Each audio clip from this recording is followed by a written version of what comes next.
Throws, passes, tipped and intercepted. Rashawn Jenkins returning it the other way. Jenkins to the 20, the 10. Rashawn Jenkins. At home.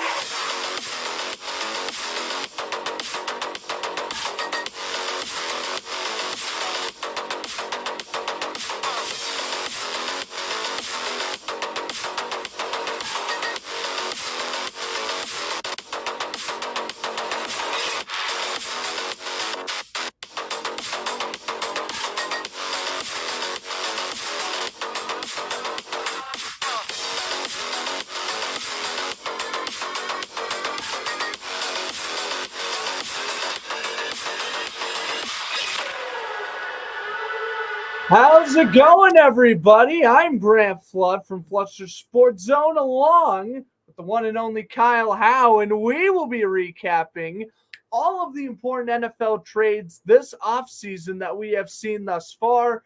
Basically, we will be ranging from Jeudy trade to the Browns all the way up to Justin Fields trade to the Steelers, as that is currently our most recent trade as of Saturday. We are filming this on Monday, so let's get right on into it. So before even all the free agent signings were made, we instantly had a bang on Saturday with Jeudy going to the Broncos. The Browns give up a 5th and 6th round pick and return to Denver. So first, Kyle, I guess we could ask, what do we think Jeudy could do in the Browns offense? And then we could see what the Broncos could target with these draft picks. Well, I actually do like this trade, right? So we're going to pair him up with Amari Cooper. And we know Amari Cooper went off last season, had a breakout season, had a couple 200-yard games.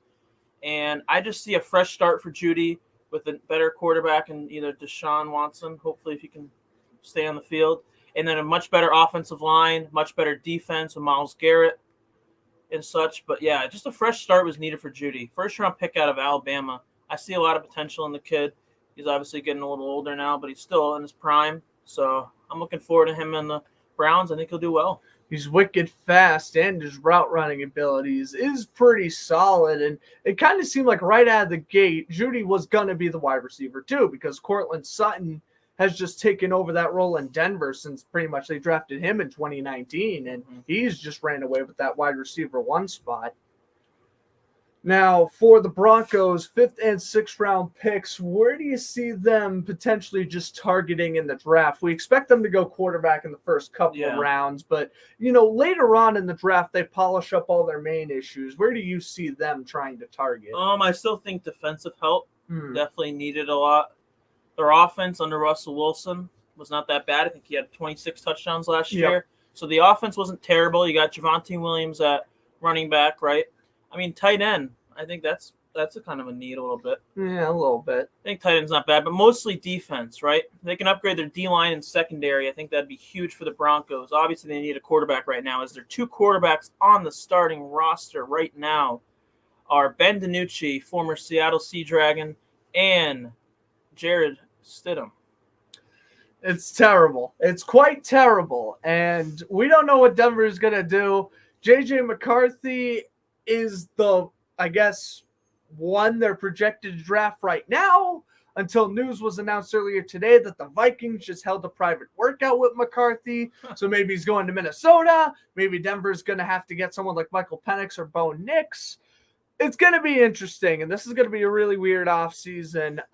You obviously can't go in with Stidham or DiNucci as your week 1 starter. I was also hearing rumors that the Broncos might just bite the bullet and start Ryan Tannehill for a year. That's been a little grumbling. I don't agree with that at all. You might as well have just kept Russ at that point. But a little grumblings of Tannehill potentially signing with the Broncos as well. So we'll see what Denver does. But Jeudy on the Browns, pretty much going to be their wide receiver too. Of course, they traded Donovan Peoples-Jones to the Lions at the deadline last year. He just re-signed with Detroit. So the Browns just trying to get him more, just trying to improve their wide receiver room. Now on to the trades that happened, during free agency. Let's begin with Joe Mixon going to the Texans for a 2024 7th. Houston has then re-signed Mixon to a 3-year deal. What do we think Joe Mixon's going to do in a change of scenery?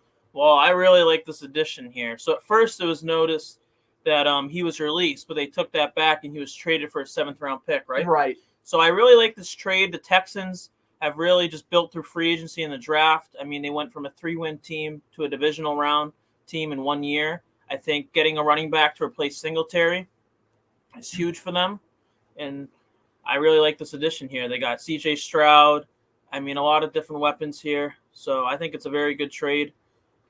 I think it's a good trade as well for Houston, especially because they're getting a running back who's just in his last couple years of his prime. To be quite frank, there's a good chance that with the current day running back situation, Mixon retires once this contract expires. So they're trying to capitalize and get the last year or two of Mixon's career.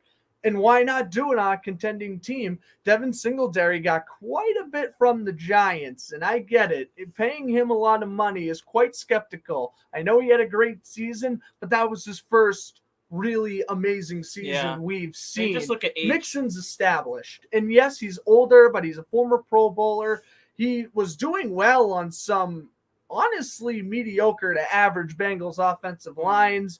Texans have Laramie Tunsil and Titus Howard. Great 1-2 punch at the tackle position. Yeah. I think, if anything, this could revive Joe Mixon's career. And I think Zach Moss going to Cincinnati is good as well. But I certainly don't hate this move. I know a lot of people were questioning when it happened. They gave up a 7th-round pick for a veteran running back who was technically an upgrade over Devin Singletary.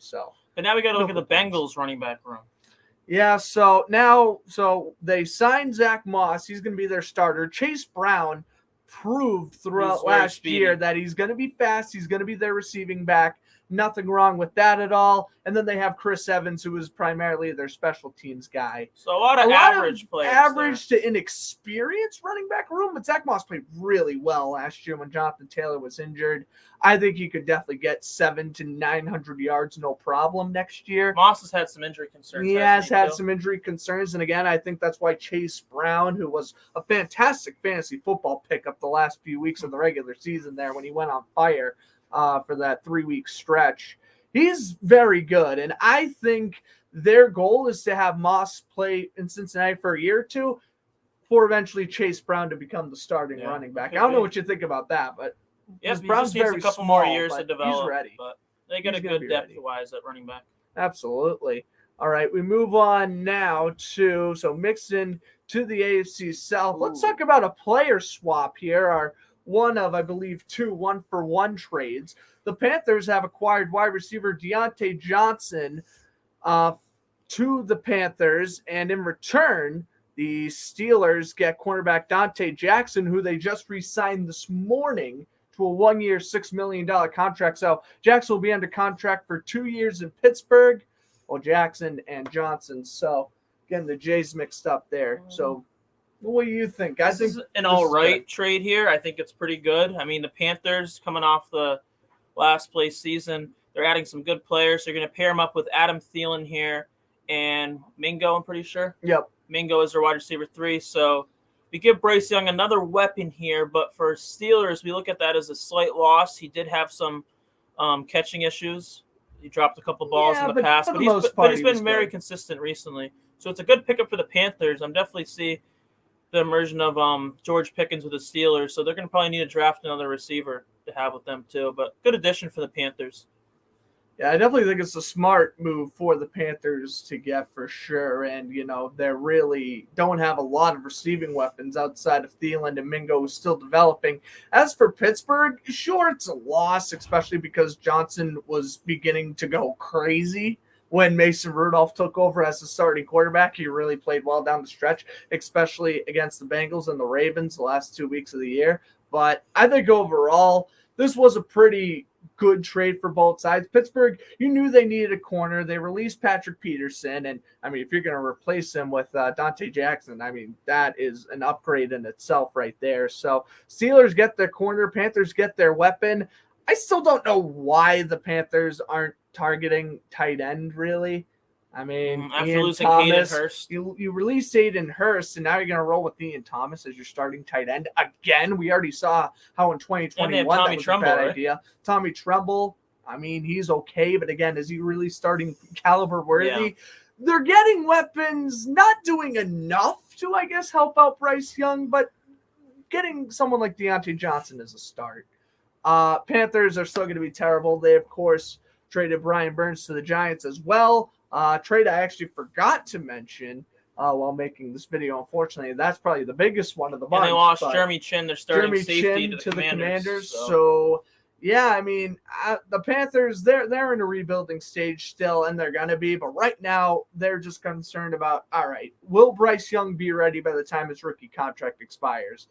I think last year was not a fluke per se. I still think he's going to struggle next year quite a bit, but you're giving him the confidence in the weapons. But you're at least giving him a defensive offensive line. As they signed Robert Hunt from the Dolphins, and they signed Damian Lewis from the Seahawks, so that helps a little bit out. They're paying a lot of money as they have a lot of cap space, but they're trying to at least build a solid line to try to help Bryce Young here and develop. $100 million is what Robert Hunt got. Absolutely insane. Yeah.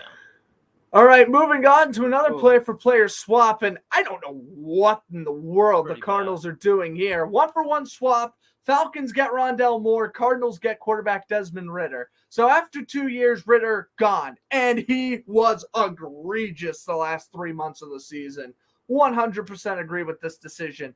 Rondale Moore? Arizona, you are trading your wide receiver 2 for a backup quarterback. And I know Wilson played okay the last month of the year, and Trey McBride's turned out to be a much better tight end than you originally thought. And I get you still have weapons, but you traded Rondale Moore and you haven't even targeted a receiver in free agency. So I don't know what they're doing, personally. Yeah, I mean, to me, this is just really not a good trade for the Cardinals. Obviously, they're not contending right now. But getting a backup quarterback when you're still paying Kyler Murray a lot, I'm not sure exactly how much years he has left on his contract. I think it's 3. Still 3 left on his contract. So unless he gets hurt like he did last year, as we saw Dobbs playing and stuff, so it's possible for Ritter to get an action. I don't see much of him. But for the Falcons, right, they just acquired Kirk Cousins in free agency. So now they're going to have Rondale Moore, Drake London, and they got Darnell Mooney. They re-signed Mac Hollins. The Falcons are loading up on receivers, and they want to make Cousins as confident as possible. And getting someone like Rondale Moore, I mean, obviously Ritter wasn't going to compete with Kirk Cousins. He's not even in the same stratosphere as a quarterback like Cousins. But still, I guess getting that edge off, getting that. It was kind of like a Kenny Pickett situation. We'll get to this when the Steelers acquired Russ. It's like, all right, in with the in, out with the old. Like, get something else. Heineke, he's still under contract for another year. He's already kind of like a veteran backup anyway. Heineke's used to the role. Desmond Ritter, I mean, obviously he's not going to really contend for the starting job either, but he is at least the clear-cut number 2. Yeah. Worst case scenario for Ritter, if he stayed in Atlanta, is he's the quarterback 3, as he should be. Heineke, when healthy, did play better than he had a lot of fumble problems this past season. A lot of fumble problems. Ritter just could not motivate the team, get down the field. Remember, we were talking about the Falcons, who could have potentially made a playoff spot if they beat the 1-12 Panthers. They did not. They lost that game 9-7. And part of the reason why they lost was because of a Desmond Ritter bonehead interception in the red zone late. Panthers take the ball, go down the other way, kick the game-winning field goal. Yeah. I mean, if you struggle against the worst team in the league, you're going to get traded. And the fact that the Falcons got Rondale Moore out of the trade it is highway robbery in terms of Atlanta's behalf. Cardinals, good job. You have a backup, but if you were going to trade for Rondale Moore, you could have got someone better. Personally, I would have went out in free agency. Josh Dobbs did well with you last year. Re-sign Josh Dobbs. Get Carson Wentz. You could have got a better backup. Yeah, they're just looking at a young player there out of Cincinnati, but it was interesting to see a player-for-player trade, as we don't see that happen often at all. Usually it's a player-for-pick for a late-round pick. So that was a really interesting trade. It surprised me there. Oh, boy. And now on to Mr. Seahawks fan. He could take this one away. Sam Howell and a 4th and a 6th from this year going to Seattle for a 3rd and a 5th. Howell is young. I think he's 24. He's going to be entering into his 3rd year in the league. This will be his 2nd as a backup, but we know Geno has 2 years left on his contract, and we saw that last year it wasn't as good as he was in 2022. So What do you think if Sam Yeah. Howell can take over this offense if Geno struggles or gets injured? So yeah, I really like this trade as a Seahawks fan. So we have Geno Smith at age 33, Sam Howell at age 23, entering his third season. So as we know, his first year, he just played the last game of the year against Dallas. Last year, he was a full-time starter, had 21 touchdowns and 21 interceptions. We may look at the interceptions as he's just an average kind of player. But as his first year starting under a terrible offensive line, only Terry McLaurin as a weapon, really just an underperforming team. I think they had 5 wins this year for the Commanders. Yeah, sounds about right. 5 So or 6. I think him on a fresh team, giving him JSN, Lockett, and DK with a decent upgrade line, not much better, but then he's got a much better defense, and he's got tight ends and Noah Fant and Pharaoh Brown to throw to. I really like this. Also, most importantly, we're paying him only $2 million over the next 2 years. He's making $1 million over the next 2 years as he has a 5th-round pick from UNC. So I really like that. I'm probably predicting Geno starts the season. He either finishes the season or halfway through. He could get replaced with Howell. I really like Geno, but he is not going to win us a Super Bowl where he's at right now. He's a very limited quarterback. And yeah, Howell did actually have more touchdowns thrown than Geno Smith. Geno had 20 touchdowns and 9 interceptions, and Sam Howell had 21 of 21. So he just has to fix the interception problem. But yeah, I really like this trade. No, the thing that impressed me the most about Howell was that he is not afraid to throw the ball downfield. He has a great arm, but it's the accuracy and reading routes is his biggest struggle. But again, that could change under a much better coaching staff. Now, Eric Bieniemy, fantastic offensive coordinator, but oh my God, it was Ron Rivera's time in Washington. At least 2 or 3 years expired. Yeah. Him heading into that locker room last season was like old milk in a refrigerator. it is stinking up the joint. They got a new head coach, and again, I think this kind of falls under the Kenny Pickett, the Desmond Ritter. We're going to get a new quarterback in the draft. We don't want you here. We don't want any sort of competition. We're going to let loose of you. We're going to let loose of Jacoby Brissett. Right now, the only quarterbacks on the Commanders roster are Jake Fromm and Marcus Mariota. Obviously, I mean, Mariota could start week 1, but I think that's highly doubtful. I think they go Jaden Daniels or Drake May in the draft for sure, and they start. And it does confirm a quarterback. At that point, you're getting a way too crowded quarterback room. Sam Howell or Marcus Mariota, no matter how you put it, are clearly quarterback 2s. They're not quarterback 3s.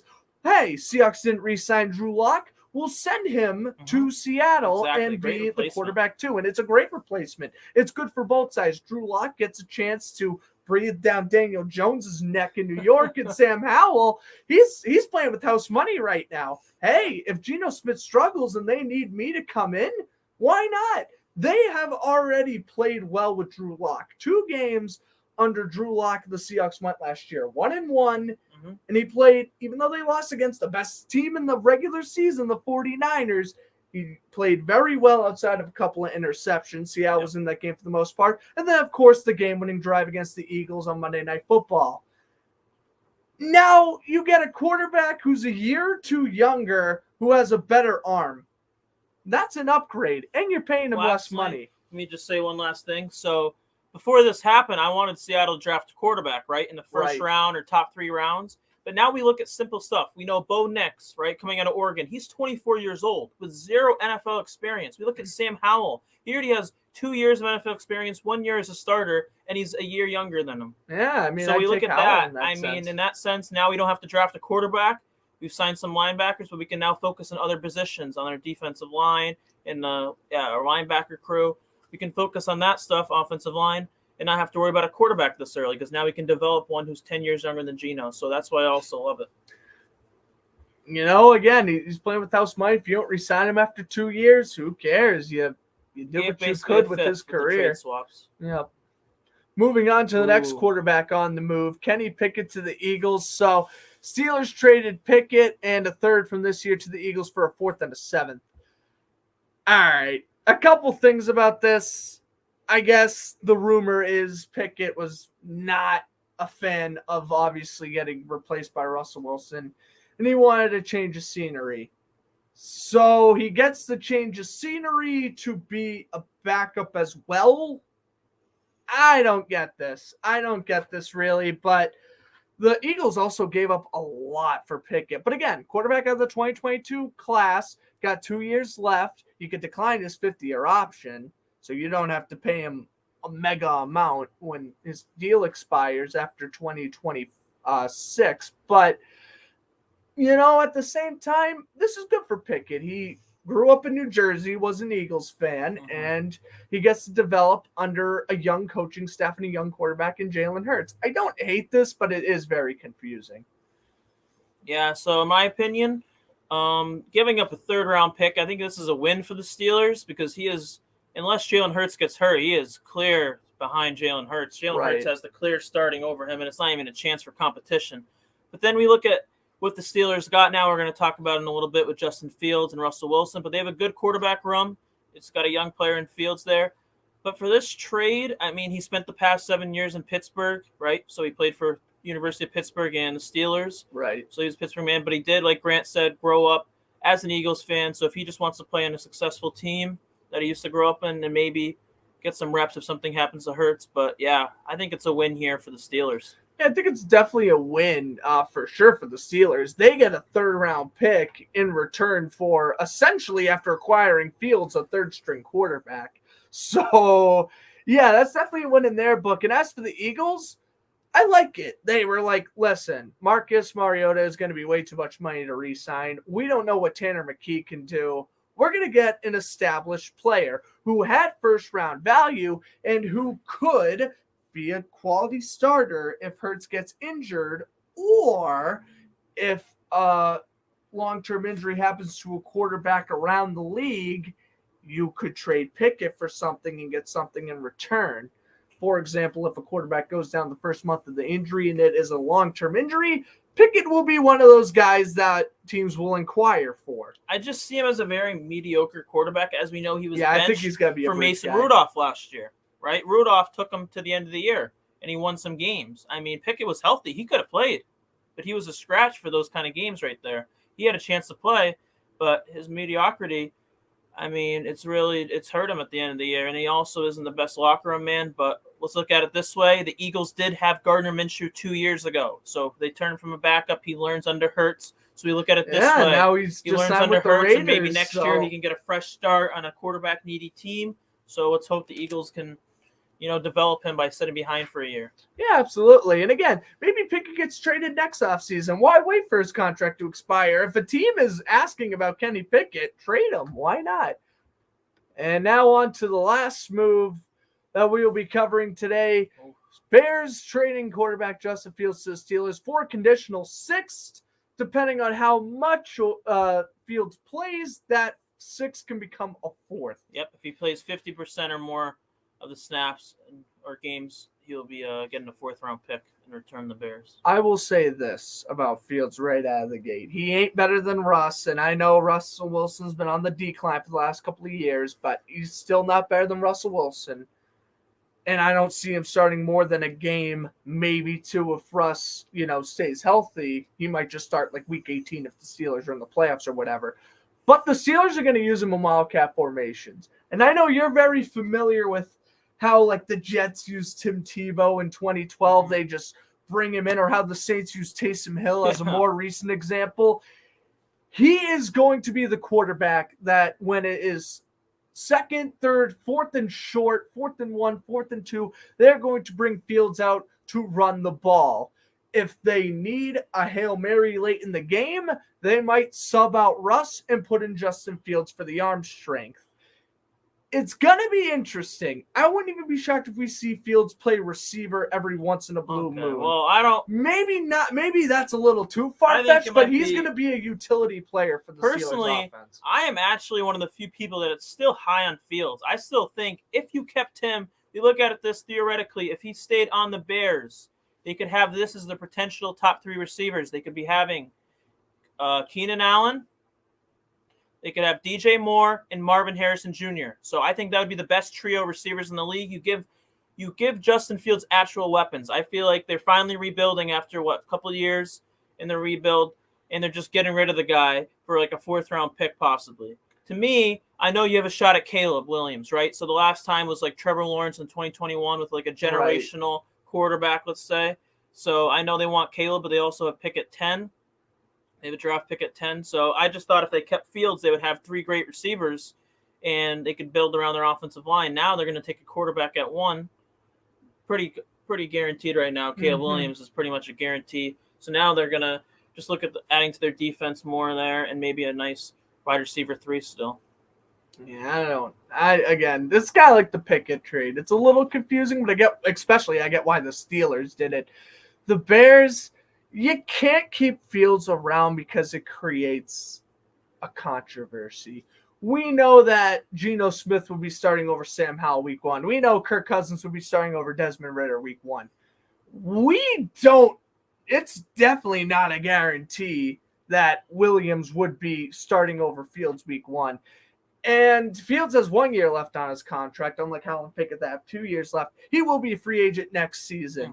And again, I think the Steelers are going to use him sparingly, but I'm going to say this. If Sam Darnold got $10 million from the Vikings this year, if he got $10 million for being a backup and appearing in like 5 or 6 games all year, then, oh my God, there is no excuse why Justin Fields doesn't get signed and is a starter in 2025. Yeah. I don't see how he isn't. I really don't see how he isn't. Whatever the Bears do with Caleb Williams is whatever they do. And I do think they're doing Fields so poorly. They finally built kind of the perfect offense for Fields. They gave him enough weapons, adding in more. I think there's also rumors that they're going to get Cole Kmet re-signed to a long-term deal this offseason as well, so they can avoid that next year. I just thought to give him one more season. You should have probably gave Fields 1 more year, but I get it. It was too hard with the generational quarterbacks right there. I know. You can't really pass on it. So it's tough. I don't know what Fields is going to do in Pittsburgh, but I do expect him to start next year. I don't know, though, but it's going to be interesting to see what they do. Maybe he'll just kind of, I hate to say this, but maybe he'll just be like a Marcus Mariota for the rest of his career. That's his floor. I'll put it to you that way. Let's hope not for Fields' sake. That's his floor. Being used as a gadget guy for an offense and is like, okay, not the best backup in the world, but we'll use you if we need to start you. You're like good enough to start for a couple of games. I hope Marcus Mariota is not Justin Fields' floor. I hope he could do better than that. But again, he is a free agent.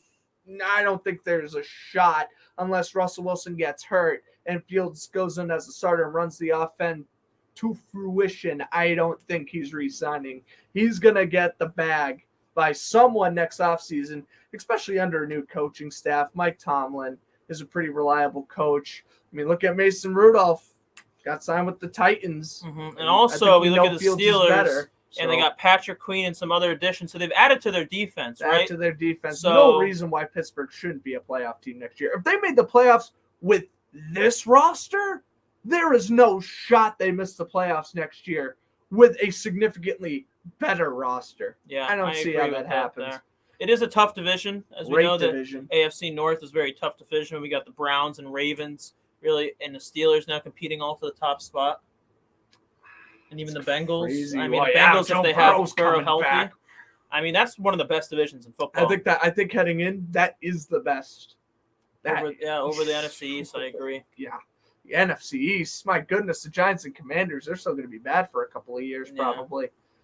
Wow. The AFC North is going to be exciting. And so is Fields and Wilson. Again, I wouldn't be shocked if Wilson struggles for a couple of weeks. The Steelers quickly pull the trigger and put in Fields. That could happen. Or just use him the whole season. But again, I think they're just going to use him as he'll get some passing attempts, but for the most part, he'll be running. Ladies and gentlemen, that's about it. Again, other trades that I thought I saved in my Instagram save, but I guess we didn't, was the Brian Burns trade to the Giants. New York absolutely fleeced them. The Rams once upon a time wanted 2 first-round picks for Brian Burns. Now you get significantly less a year later after you just franchise tagged him a week ago. And he extended him for a 5-year deal. And the Giants giving him $160 million. And then Keenan Allen, again, ridiculous what they're doing with Justin Fields, but I get it. The franchise player is right there, potentially up for the taking, so you're not going to pass that up. It just stinks for Justin Fields, how the Bears basically just replaced Darryl Mooney for Keenan Allen. That's essentially what they did, and goodness, is that a massive improvement. Yeah, we still have to see where Mike Williams goes as he's on his Mike visits Williams, right now. he's on his visits with the Panthers, the Steelers, and again, that's why you follow Fluster Sports on 2 to keep you updated throughout the entire NFL offseason. But for now, that will do it for this video. Grant Flood and Kyle Howe with you. I'll be back probably recapping Jaguars Week 2 free agency moves later this week.